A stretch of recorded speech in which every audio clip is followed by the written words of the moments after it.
गुज़िश्ता कई जुमों से आप सल्लल्लाहु अलैहि वसल्लम के उस अजीम मोजज़े का जिक्र चल रहा है जिसे इसरा और मेराज कहते हैं।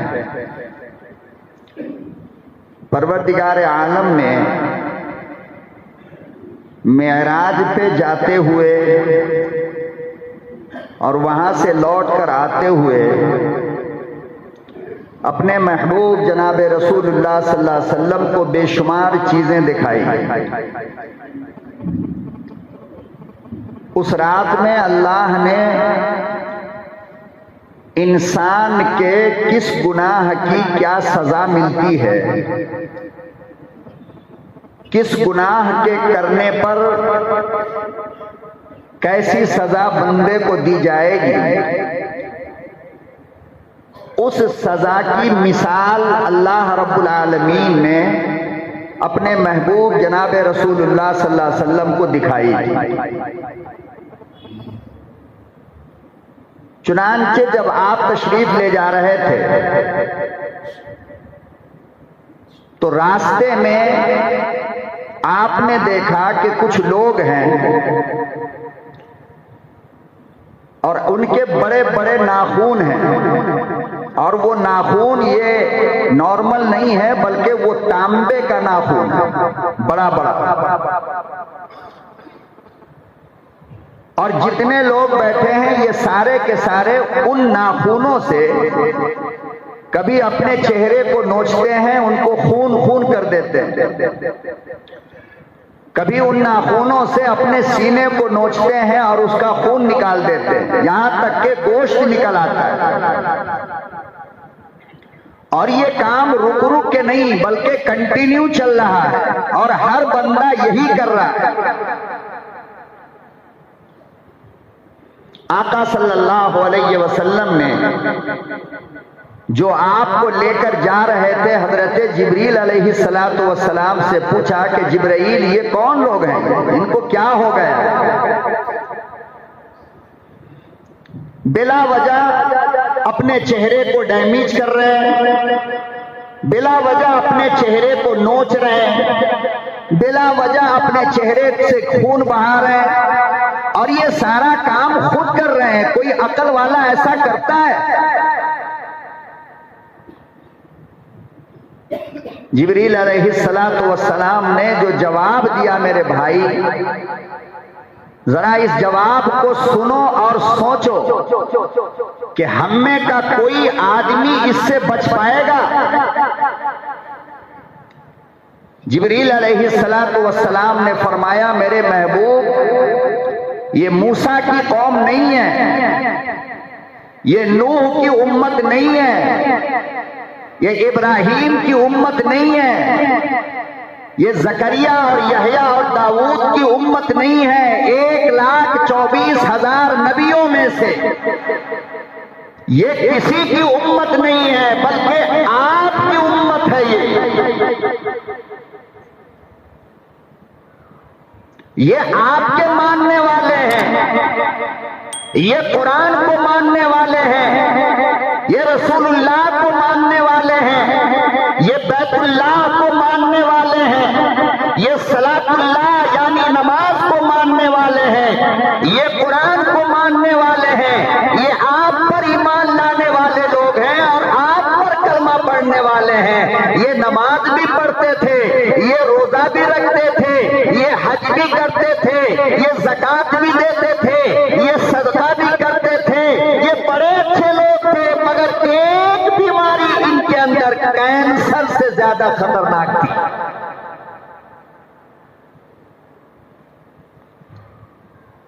और उस एक बीमारी की सजा इनको अल्लाह दे रहा है। बड़े अच्छे लोग थे ये, नमाज भी पढ़ते थे, रोजा भी रखते थे, हज भी करते थे, ज़कात भी देते थे, सदका भी करते थे, अरे कुरान की तिलावत भी करते थे, मगर एक बीमारी ने इनको इस हालत तक पहुंचाया। एक बीमारी, और वो ऐसी बीमारी है जिससे न मौलाना बचा हुआ है, न आप बचे हुए हो,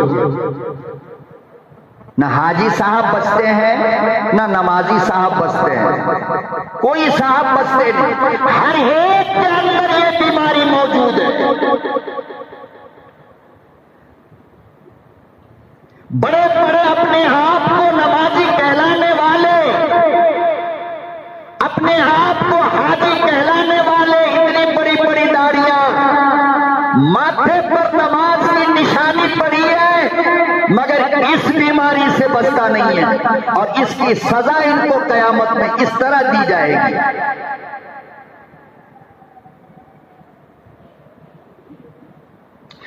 अल्लाहु अकबर व कबीरा। जिब्रील अलैहिस्सलातु वस्सलाम ने रोने लगे, रोकर फरमाया,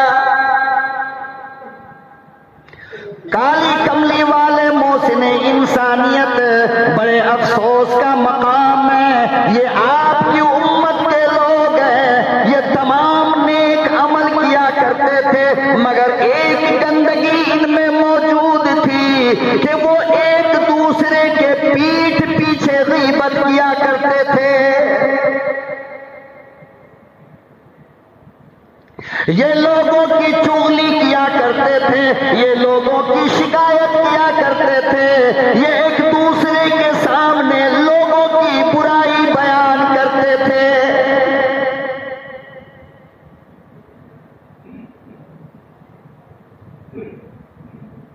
नमाज पढ़कर निकले, चाय पीने के लिए होटल पर गए, नमाज भूल गए, गीबत शुरू हो गई, इमाम ऐसा, मुअज्जिन ऐसा, वो ऐसा, वो ऐसा, उसकी बेटी ऐसी, उसकी बीवी बेपर्दा निकलती है, उसकी बेटी बेपर्दा चलती है, वो ऐसा इंसान है। अल्लाह के नबी सल्लल्लाहु अलैहि वसल्लम ने फरमाया, अगर ये गीबत नहीं तो गीबत क्या है?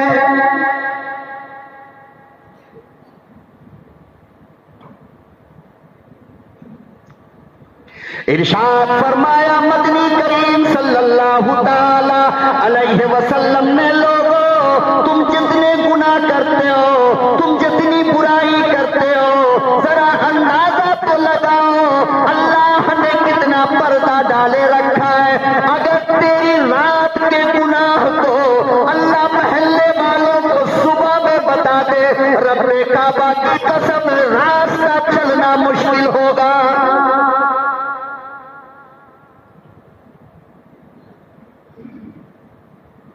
लेकिन अल्लाह बताता है, बताओ, बताया अल्लाह ने क्यों? इसलिए कि अल्लाह सत्तार है।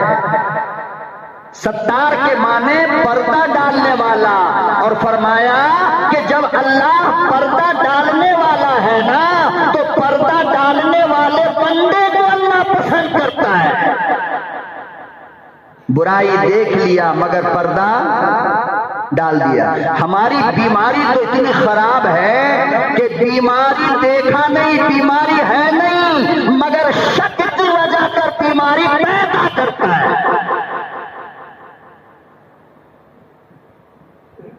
हाँ भाई, वो शराब खाने की तरफ से आ रहा था, पीते हुए नहीं देखा है, शराब खाने की तरफ से आ रहा था।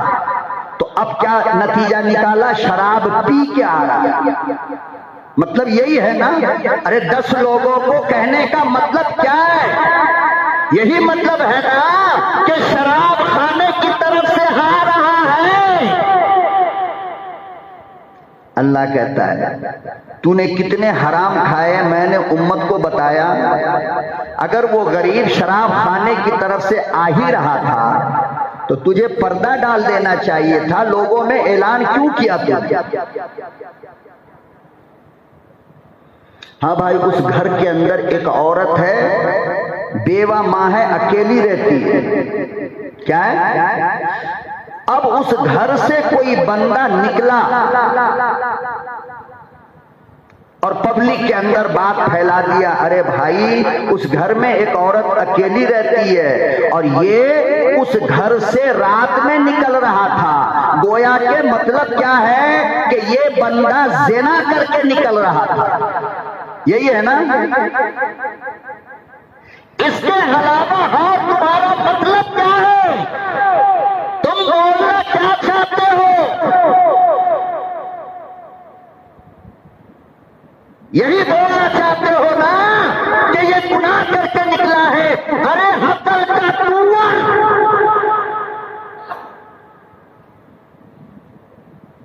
मेरे इस्लाम की खूबसूरती देख,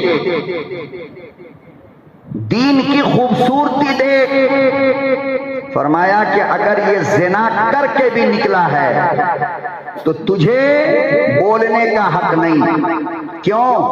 इसलिए कि किसी पे ज़िना का इल्जाम लगाने के लिए दो शर्त है। कितनी? बोलो कितनी? दो शर्त। नंबर 1, तूने ज़िना करते हुए अपनी आंख से देखा। सिर्फ एक मर्द एक औरत साथ में लेटे थे, तूने ज़िना करते हुए देखा नहीं। मेरा इस्लाम कहता है कि सिर्फ साथ लेटने की वजह कर तुम ये नहीं कह सकते कि इसने ज़िना किया है।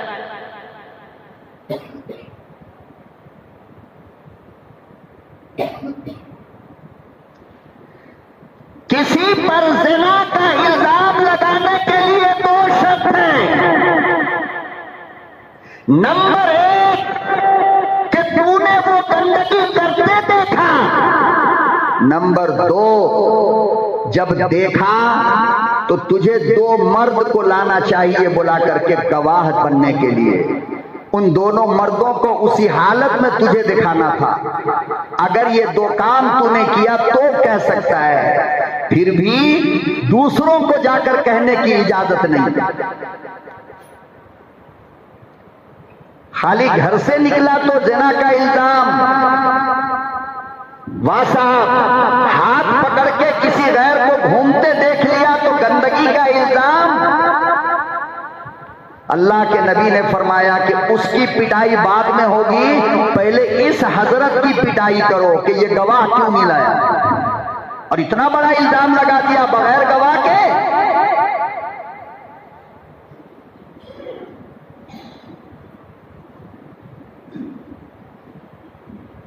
अल्लाहु अकबर व कबीरा। मदीनतुल मुनव्वरा में एक बेवा मां रहती थी।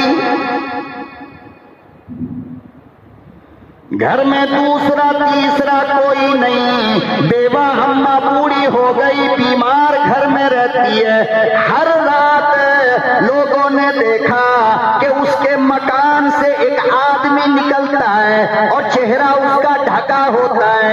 ये बात हजरत उमर को, अबू बकर को पता चली।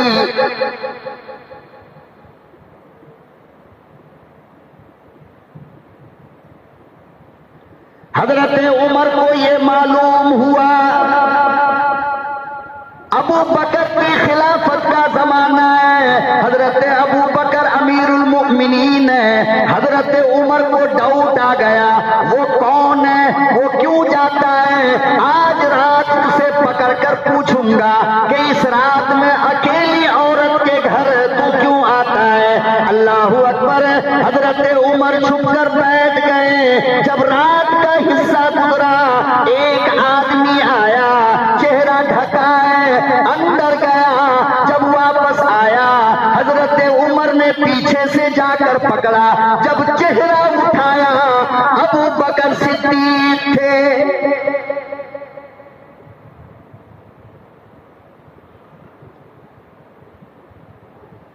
कितने हम लोग बदल गए यार।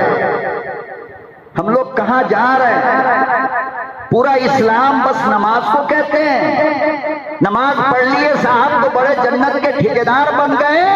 याद रखो, नमाज की कमी कोताही को मेरा रब माफ करेगा, इसलिए कि नमाज रब के लिए है। लेकिन अल्लाह के बंदे पर अगर तूने गलत इल्जाम लगाया तो बगैर उससे माफी मांगे अल्लाह माफ नहीं करेगा। चाहे जितना तौबा कर लो, जितनी नमाज पढ़ो।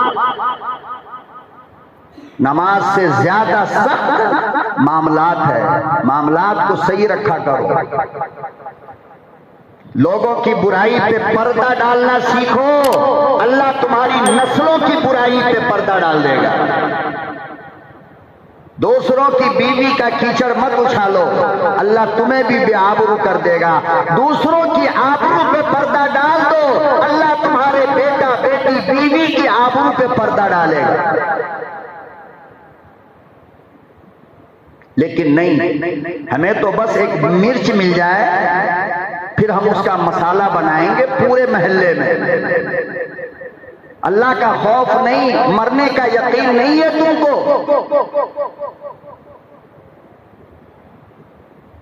खुदा से डरो, दादागिरी मत करो। तुम्हारे तुमसे बड़े बड़े आए और चले गए, आज पता नहीं, पूछने वाला नहीं, जानने वाला कोई नहीं। शराफत की जिंदगी जीना सीखो, अपने नफ्स पे, अपने आप पर, अपने जिस्म पे मेहनत करो।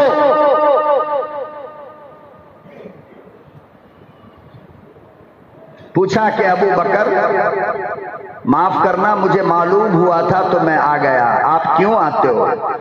फरमाया कि देखो ना, बूढ़ी औरत है इस घर में, चलना फिरना नहीं जानती है। अबू बकर उसके घर में जाकर के झाड़ू लगा देता है।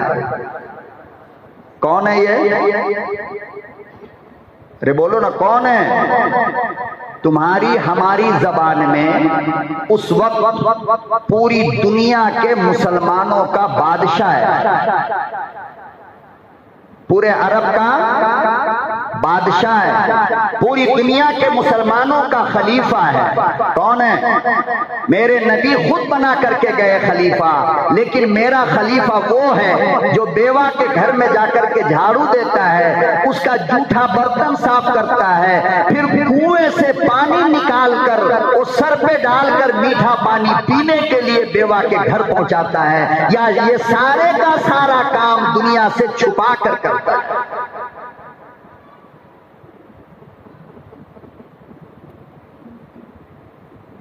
रात में क्यों करता है? ताकि अल्लाह का कोई बंदा देख न ले, तो इबादत के सवाब में कमी हो जाएगी। लिहाजा मैं अल्लाह के लिए ये काम करता हूं। अब हजरत उमर रोने लगे, फौरन तौबा किया अल्लाह से, अल्लाह मेरे दिमाग में जो बदगुमानी पैदा हुई मुझे माफ फरमा, मैंने गलत समझ लिया। आज ऐसी कितनी गलती हम लोगों से होती है बताओ तो, और बगैर तहकीक के हावा बना देते हैं। इसी को गीबत कहते हैं, याद रखो। और इस बीमारी से कोई बचा नहीं है, ना हम बचे हैं ना तुम बचे हो, कोई नहीं बचा हुआ। अच्छे अच्छे नेक लोग जो कहलाते हैं ना, उनकी मजलिस में बैठ जाओ, वो भी किसी की गीबत कर रहे होंगे।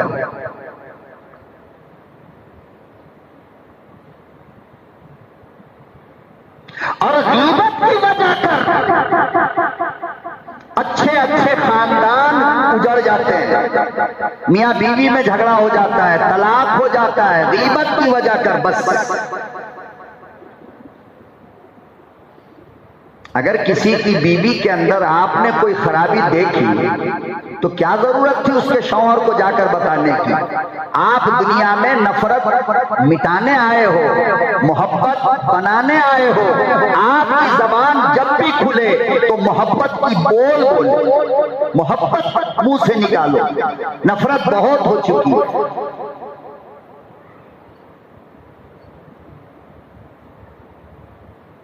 कोई आदमी रास्ते पे जा रहा है, बेचारा नया है, गोरी पालिया की गली में घुस गया, खड़ा हो गया, एक मुसलमान नजर आया, एड्रेस पूछा। क्या पूछा? एक बार तो हम बता देते, फिर गरीब बेचारा परेशान होकर दोबारा पूछ ले तो अंदाज हमारा क्या होता है? ये मोहब्बत है? ये शरीयत इस्लाम का मसाला यह है कि अगर कोई भटका हुआ मुसाफिर तुमसे रास्ता पूछे तो बताना नहीं, बताना, बल्कि अगर तुम्हें मालूम है तो उसकी उंगली पकड़कर पहुंचाओ वहां तक। ये इस्लाम का हुस्न है, ये इस्लाम की खूबसूरती है कि तुम आए हो मोहब्बत बांटने के लिए, लेकिन तुम अपना सबक भूल गए, और जब भी तुम्हारी जबान खुलती है तो जहर निकलता है, नफरत के बोल निकलते।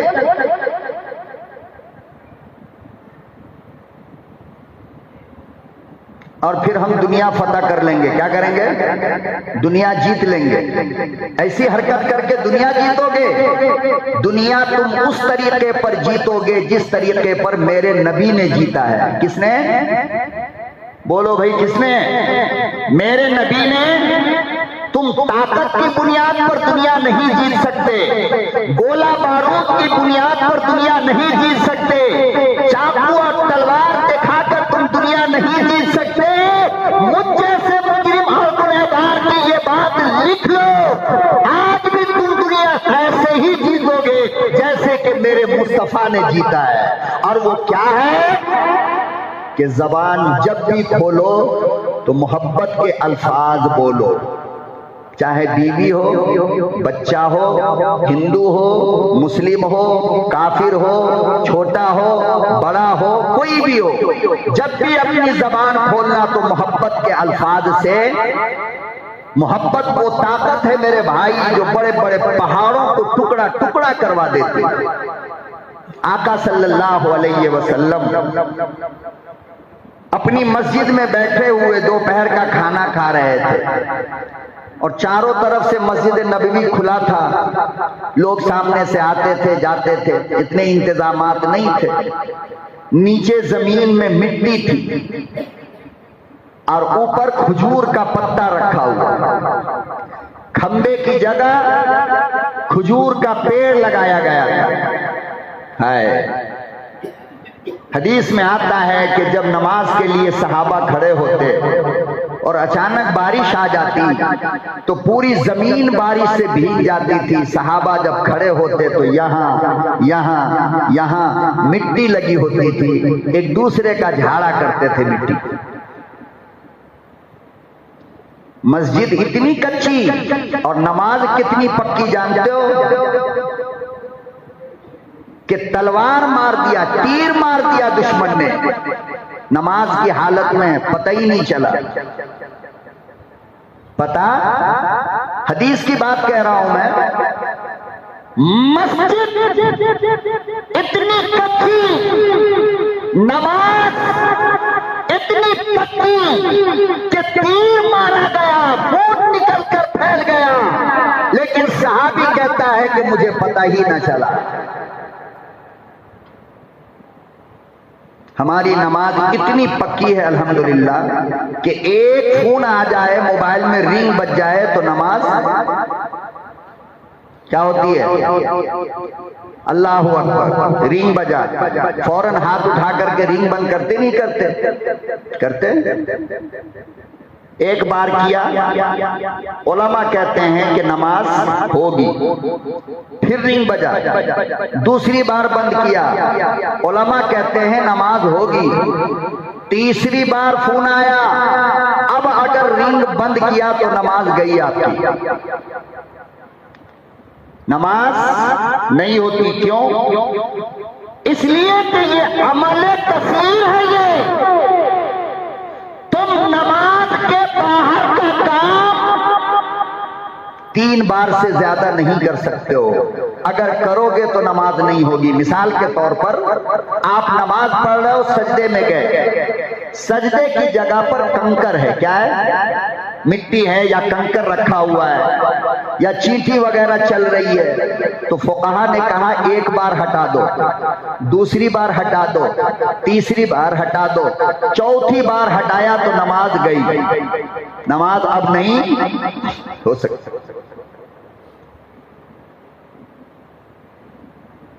एक तो हमारी नमाज पहले से खराब थी और जब से ये मोबाइल दुश्मन आया, अच्छे अच्छे लोगों की नमाज बर्बाद कर रही है। अब तो फैशन ये चल गया है कि बाकायदा एक हाथ बांध कर लोग नंबर देख करके कट करते हैं, गोया ये अल्लाह के सामने नहीं खड़े हैं, अपने ससुराल में खड़े हुए हैं। साहब नवाब साहब हैं,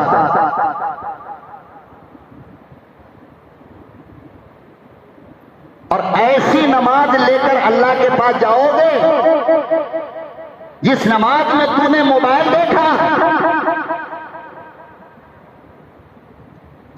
तो बहरहाल मस्जिद नबवी में आका सल्लल्लाहु अलैहि वसल्लम बैठे हैं और खाना तनावुल फरमा रहे हैं। अचानक सामने से एक बाजारी औरत गुजरी है, तवाइफ जिसको कहते हैं, जिस्म बेचने वाली तवाइफ गुजरी। यूं नजर उठाकर देखा तो सरकारे दो जहां सल्लल्लाहु अलैहि वसल्लम खा रही है, और वो तवाइफ कौन थी? मुसलमान नहीं बल्कि यहूदी थी। वो बाजारी औरत है, तवाइफ है,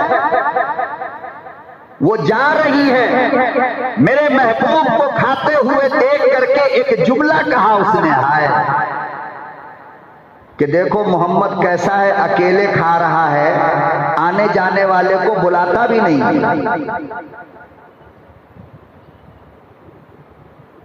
आने जाने वाले को कहने वाली यहूदी है, ईमान वाली नहीं है।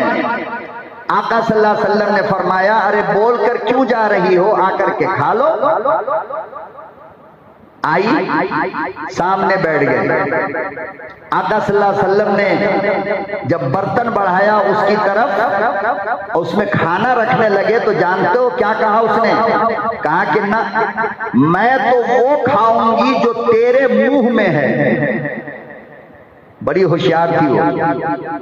कौन सा खाऊंगी? जो तेरे। और मोहम्मद सुन, अपने हाथ से नहीं खाऊंगी, बल्कि तेरे मुंह का लुक़मा होगा और नबूवत वाला हाथ होगा, और इन हाथों से अपने मुंह का लुक़मा मेरे मुंह में डालेगा, तब खाऊंगा, वरना नहीं खा सकती।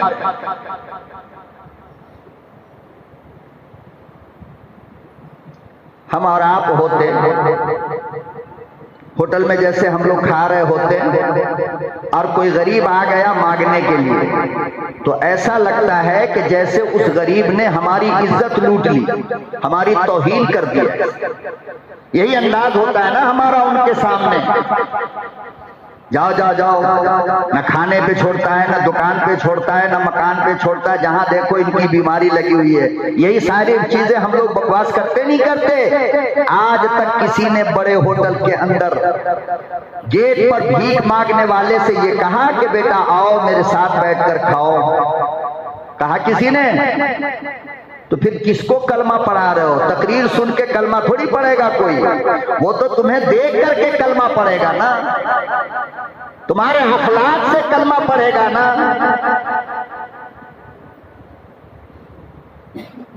अखलाक बांटो, अखलाक अपनाओ, अखलाक बोलो। खुदा की कसम दुनिया तुम्हारे पांव पर आकर के गिरेगी।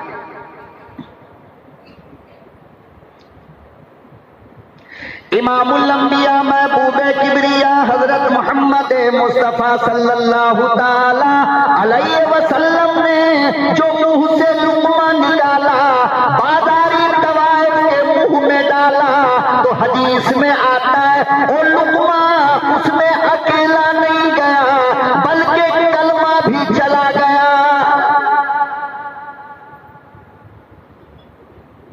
अभी लुक़मा उसके पेट में गया, वो चीख कर कहने लगी, अशहदु अल्ला इलाहा इल्लल्लाह।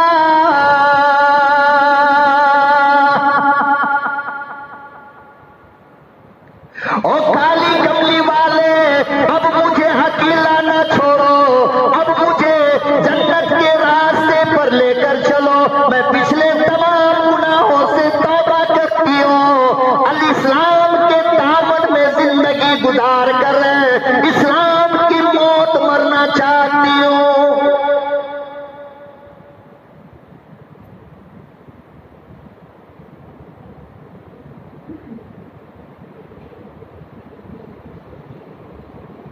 कितनी तकरीर किया आका सल्लल्लाहु अलैहि वसल्लम ने, कुछ बोला है?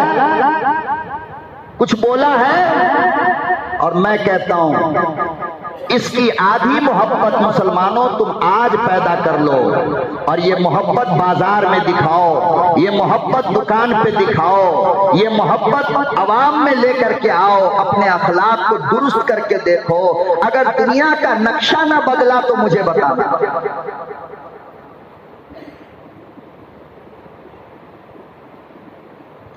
कुंभ मेले में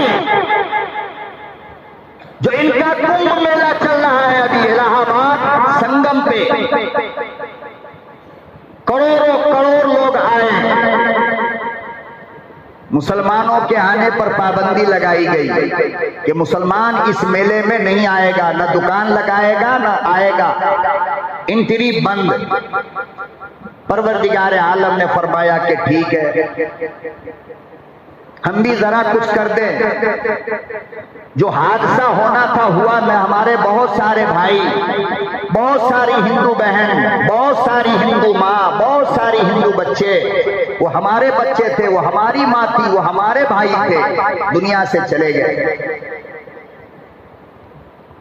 हुकूमत ने उसके बाद रास्ता बंद किया, लोग भटकने लगे यहाँ वहां जा करके अपने आप को, और ठंड की रात थी, न उनको सर छुपाने की जगह मिल रही थी, न ओढ़ने के लिए कंबल मिल रहा था, न सोने के लिए जगह मिल रहा था।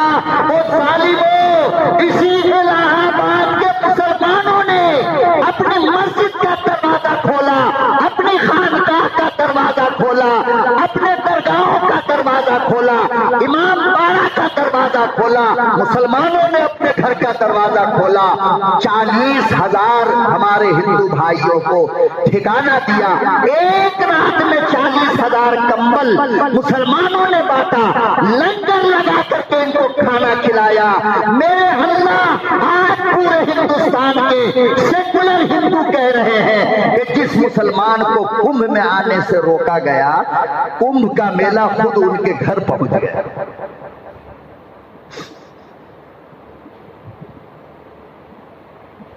खुदा की कसम, जो गैर मुस्लिम भाई मुसलमानों के खिलाफ जहर निकाल रहे थे, जब उनको मस्जिद में तकिया लगाकर सुलाया गया तो सुबह उठा और कहने लगा कि मजहब तो ये है, धर्म तो ये है, दीन तो ये है। अरे दुनिया से दुश्मनी करोगे, वो बदला लेने की सोचेगा। दुनिया का वाहिद मजहब इस्लाम ऐसा है जो बदला लेने के मुकाबले में माफ करना ज्यादा पसंद करता है। इलाहाबाद के मुसलमानों ने माफ करके अपनी मस्जिद खोल दी। अब कोई मौलवी साहब कहे गैर लोग कैसे आ गए भाई, जान बचाने के लिए गैर हो या अपने हो, उनको मस्जिद में आने की इजाजत दी जा सकती है। जान कीमती है। 2 दिन 3 दिन तक खाए उनका खाना। आप अंदाजा लगाओ ना कि 40,000 भाइयों को, बहनों को, माँ को, अरे हगीज बच्चों के लिए मुसलमानों ने दवा का इंतजाम, पानी का इंतजाम, खाने का इंतजाम, नाश्ते का इंतजाम, हगीज का, बच्चों के लिए हगीज का इंतजाम तक किया है। बड़े बड़े घर वालों ने अपना दरवाजा खोल दिया, आओ मेरी बहन, आओ मेरे भाई, मेरे घर में लो, बाथरूम जाओ, जैसे चाहो इस्तेमाल करो, कोई पाबंदी नहीं। एक शहर हिंदूपुर इलाहाबाद वालों ने इस्लाम की थोड़ी सी तस्वीर दिखाई तो पूरे हिंदुस्तान की सियासत का नक्शा बदल गया है। और कल तक पूरे हिंदुस्तान में जो लोग मुसलमानों के खिलाफ बात करते थे, आज वो तहकीक करने लगे कि वाकई में हमारे मुल्क के मुसलमान भाई का दिल कितना बड़ा है, कि जिनको हमने आने से मना किया, हमारे लोग उन्हीं के दरवाजे पर गए तो इस्तकबाल किया। यही तो इस्लाम है। और इस्लाम है कहाँ, मुझे बताओ तो सही। और जब पूरे हिंदुस्तान का 30 करोड़ मुसलमान मोहब्बत की बोल बोलने लगे, मोहब्बत की जबान इस्तेमाल करने लगे, अखलाक पे आ जाए, तो बताओ तो सही कि मुल्क की हालत क्या होगी। लेकिन आज मां बहन से नीचे के लिए तो हमारी जबान इस्तेमाल ही नहीं होती। थोड़ा सा ठोकर लग जाए तो तेरी मां तेरी बहन, थोड़ी सी कोई कमी ज्यादती हो जाए तो तेरी मां तेरी बहन। मैं आपसे पूछता हूं, ठोकर इसने मारा है या इसकी मां ने? गाली इसने दिया है या इसकी बहन ने? अगर तुझे बदला लेना है तो इससे लेना। उसकी बेचारी नेक मां को गाली क्यों देता है? उसकी बेकसूर बहन को गाली क्यों देता है? उसके मरे हुए बाप को जमाना हो गया कब्र में लेटे हुए, उसके बाप को गाली क्यों देता है? तुझे शर्म नहीं आती? काहे का कर्मा पढ़ते हो? काहे के मुसलमान कहलाते हो? मुझे बताओ तो।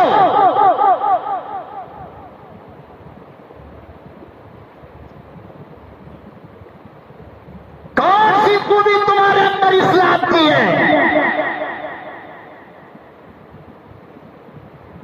कभी भी लोगों की भलाई का ख्याल हमें नहीं आता, कौम की भलाई का ख्याल हमें नहीं आता, कौम की बेटियों के भलाई का ख्याल नहीं आता।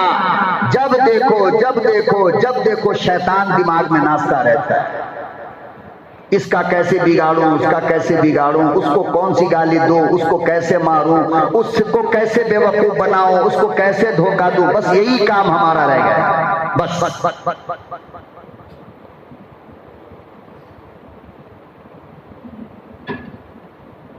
अखलाक पैदा करो अपने अंदर, मोहब्बत पैदा करो, दुनिया आपकी इज्जत करेगी, अल्लाह आपकी इज्जत करेगा। मीठी बोल बोला करो। कैसी कैसी? याद रखो, चाकू से अगर जिस्म का कोई हिस्सा कट जाए, टाका मारने से जुड़ जाता है ना? ब्लेड से कट जाए, दवा से ठीक हो जाता है, लेकिन जबान से जो जख्म दिया जाता है ना किसी को, जबान से उसका जख्म मौत तक ठीक नहीं होता है, कोई दवा नहीं। इसलिए अपनी जबान को चाकू तलवार मत बनाओ, मरहम बनाओ, मोम बनाओ, नरम बनाओ। जितना नरम अल्लाह ने जबान को पैदा किया है, सख्त बनाने की कोशिश मत किया करो।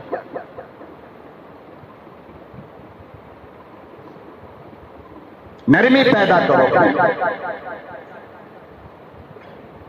तो आका सल्लल्लाहु अलैहि वसल्लम ने जब पूछा मेराज की रात में कि ये कौन लोग हैं जो तांबे के नाखून वाले हैं, इतना बड़ा बड़ा नाखून है तलवार के जैसा, और उन नाखूनों से अपने चेहरे को जख्मी कर रहे हैं, अपने बदन को डैमेज कर रहे हैं, अपने चेहरे का गोश्त नोच रहे हैं। तो जिब्रील अलैहिस्सलाम ने फरमाया ये पिछली उम्मत नहीं है, बल्कि आपकी उम्मत के वो लोग हैं जो दुनिया में अपने भाई की गीबत किया करते हैं। अरे भाई, किसी का भला नहीं कर सकते तो उसकी बुराई पे पर्दा तो डाल दो कम से कम, क्यों किसी के सामने बयान करते हो?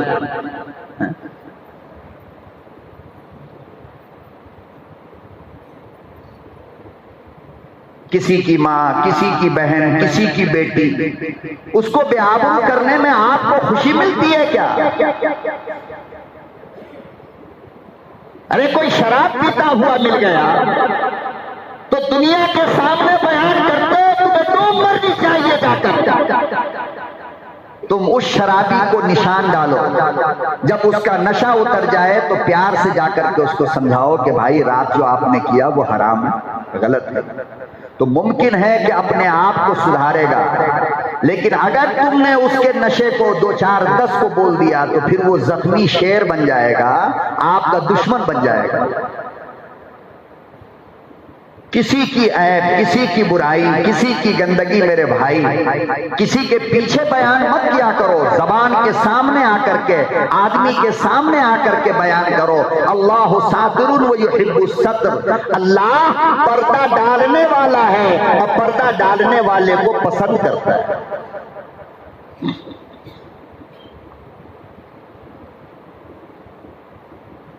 और ये इतनी खराब बीमारी है ना कि इसमें पढ़ा लिखा जाहिल, मौलाना, हाजी साहब, नमाजी साहब, ये साहब, वो साहब, सारे साहब इसके अंदर है। अल्लाह माफ करे, जिन नमाजियों की हम इमामत करते हैं, जो मुसल्ली हमारे पीछे खड़ा होकर नमाज पढ़ते हैं, इमाम साहब उन्हीं मुसल्ली को एक दूसरे से लड़ाना चाहते हैं।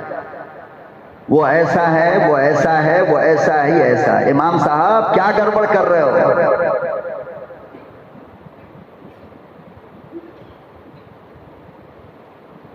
हर जमात के अंदर ये बीमारी मौजूद है और ये इतनी खतरनाक बीमारी है मेरे भाई, याद रखो। ये इतनी खतरनाक बीमारी है कि अल्लाह तौबा से भी इसको माफ नहीं करेगा, चाहे जितनी लाख बार तुम तौबा करो। क्यों? इसलिए कि इसका ताल्लुक अल्लाह से नहीं है, अल्लाह के बंदे से।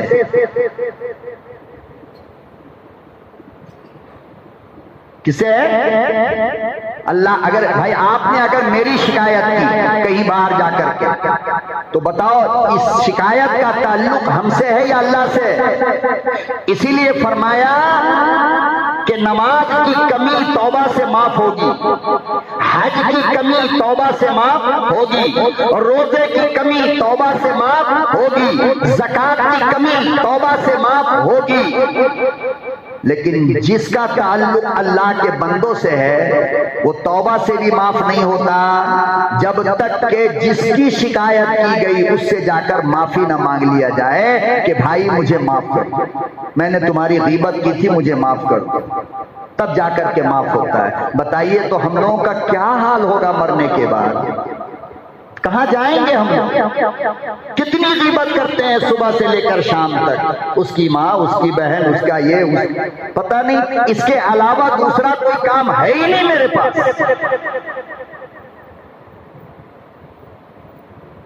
इसलिए मेरे मोहतरम बुजुर्ग और दोस्तों, अपने आप को जहन्नम से बचाओ।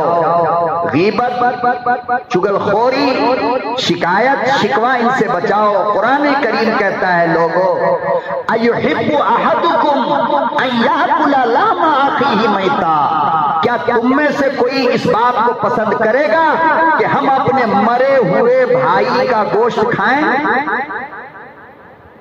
कोई पसंद करेगा ये कि अपने मरे हुए भाई का गोश्त खाएं? अल्लाह फरमाते हैं कि गीबत करने वाला ऐसे ही है जैसे कि अपने मरे हुए भाई का गोश्त खाता है।